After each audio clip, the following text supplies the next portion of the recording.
ازاي تعرف ان ربنا سلط عليك نفسك؟ سؤال يطرح نفسه. ركز في الجمل اللي جايه دي، مهمة جدا. عندما ينفرط عقد طاعتك هتلاقي يومك يمشي سبهللي، دون ذكر، دون صلاة، دون أدنى قدر من الطاعة. ركز في كلامي كويس. تنغمس في وحل الدنيا وتنسى نفسك. اليوم يجر اليوم وأنت محلك سر. لا منك بتعزم على التغيير ولا منك اتحركت. يأكلك الكسل رويدا رويدا، ويحوطك تليفونك وهمك وعملك وتسويقك، وبعدين تنام وتكرر يومك اللي بعده بنفس الرتم. وهكذا تجري أيامك وكلها من وقتك الذي ستحاسب عليه حتما.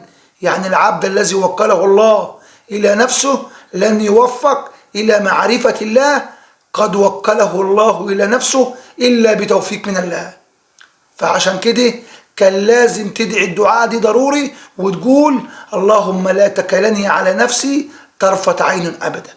ركز في الموضوع ده وركز في كلامي، عشان الكلام ده خطير جدا. وما تخليش بساط الوقت ينسحب من تحت رجلك، لأنك حتما سوف تموت.